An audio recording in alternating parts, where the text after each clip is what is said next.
استعمال کر رہا ہے۔ باقی چھوٹے موٹے بہت سے لوگ ہیں اور بہت سے آستانے ہیں، بہت سے لیڈر ہیں، تو یہ صرف چند کا نام ذکر کیا۔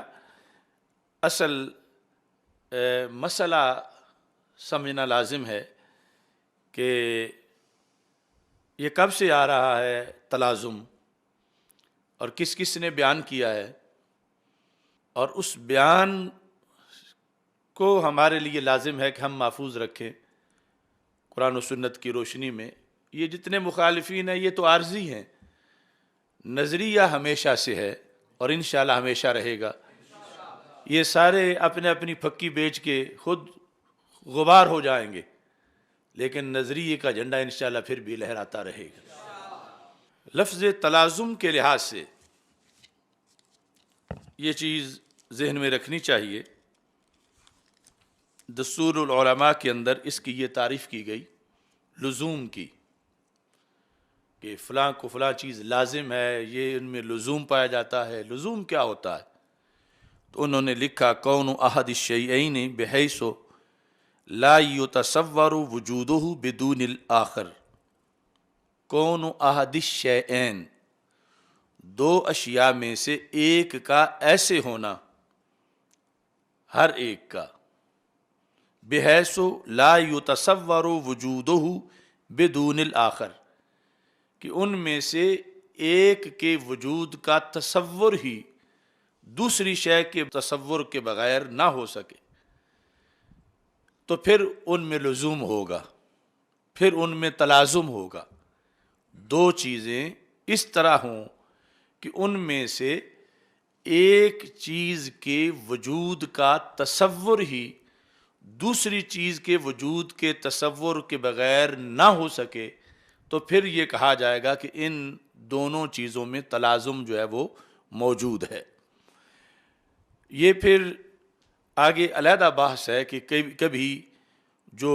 لزوم ہوتا ہے وہ ذہنی ہوتا ہے صرف، کبھی لزوم خارجی ہوتا ہے، کبھی جو لازم ہے کسی کا وہ لازم ماہیت ہوتا ہے، کبھی لازم وجود ہوتا ہے۔ وہ آگے علماء کی تفصیلی باتیں ہیں، لیکن عوام کو سمجھانے کے لحاظ سے یہ ہے کہ جن دو چیزوں میں لزوم ہوتا ہے ان میں سے ایک کا دوسری چیز سے انفکاک ممتنع ہوتا ہے، یعنی وہ آپس میں ایک دوسرے سے جدا نہیں ہو سکتی۔ جب ایک پائی جائے گی تو دوسری ضرور پائی جائے گی، دوسری پائی جائے گی تو پہلی ضرور پائی جائے گی۔ تو محبت صحابہ رضی اللہ تعالی عنہم اور محبت اہل بیت اطہار رضی اللہ تعالی عنہم، ان کے اندر تلازم ہے، اور تلازم پر بندہ ہے تو پھر سنی ہے۔ اگر تلازم سے ہٹ گیا تو پھر یا رافضی تفضیلی بنے گا یا وہ ناسبی خارجی بنے گا۔ تلازم پر برقرار رہا تو پھر اللہ کے فضل سے سنی رہے گا، کہ یہ محبتیں ہمیشہ اس کے لیے ایسے ہوں کہ بیک وقت ایک محبت کے ساتھ دوسری محبت کے ساتھ پہلی محبت اہل بیت اطہار رضی اللہ تعالی عنہ کے وجود کے ساتھ ہی محبت صحابہ رضی اللہ تعالیٰ عنہ کا وجود، اور محبت صحابہ رضی اللہ تعالیٰ عنہ کے وجود کے ساتھ ہی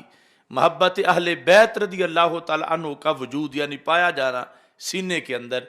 یہ ہے کہ بندہ منافقت سے بری ہے اور خالص مومن ہے، اور اگر ان میں فرق آ جائے تو پھر مختلف فرقے بنتے ہیں اور وہ گمراہی کے مختلف روپ ہیں۔ اللہ ان ساری گمراہیوں سے اہل سنت و جماعت کو محفوظ رکھے۔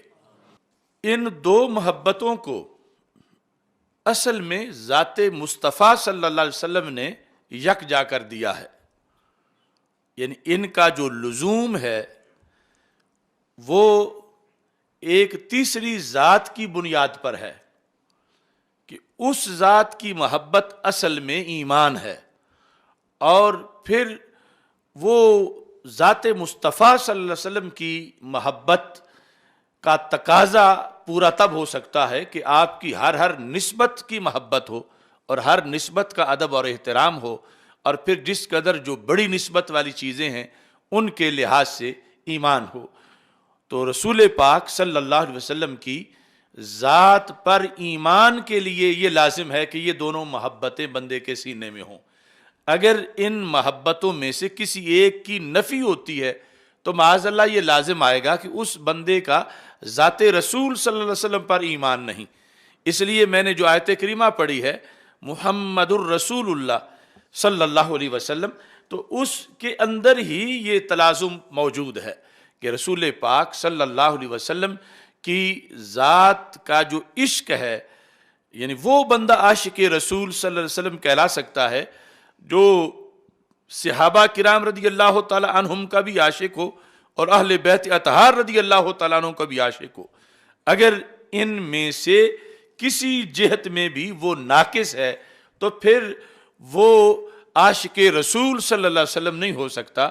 عاشق رسول تب ہوگا کہ جس وقت نبی اکرم صلی اللہ علیہ وسلم کی ذات نے جن محبتوں کو یکجا بنا دیا ہے، لازم و ملزوم بنا دیا ہے، اکٹھا کر دیا ہے، یہ ان محبتوں پر قائم ہو تو پھر یہ ذات رسول صلی اللہ علیہ وسلم پر ایمان رکھنے والا ہے۔ اور اگر ان محبتوں میں یہ تشکیک کا مریض ہے یا تنقیص کا مریض ہے یا اختلاف اور انتشار کا، یا ایک طرف سے پائی جائے اور دوسری نہ پائی جائے، تو ان ساری صورتوں کے اندر جو ہے یعنی جو بھی تلازم کی خلاف ورزی ہے جب وہ پائی جائے گی تو پھر اصل ایمان بالرسالت ڈیمیج ہو جائے گا، اور ایمان بالرسالت جب ڈیمیج ہوا تو پھر بندہ مومن ہی نہیں رہے گا۔ تو یہ ہے کہ اس کو تلازم کو ماننا نہایت ضروری ہے۔ اب تلازم میں جو بنیادی چیز ہے وہ رسول پاک صلی اللہ علیہ وسلم کے فرامین ہیں۔ مثلا اہل بیت اطہار رضی اللہ تعالی عنہم کے بارے میں متعدد احادیث ہیں، ہمارے آقا صلی اللہ علیہ وسلم کے فرامین ہیں کہ ان کی محبت کو سرکار نے اپنی محبت قرار دیا ہے، اور اس میں خصوصی طور پر احبو اہل بیتی لحبی، کہ میرے اہل بیت سے میری وجہ سے پیار کرو۔ کہیں یہ ہے احبو اہل بیتی بحبی، کہیں یہ احبو اہل بیتی لحبی،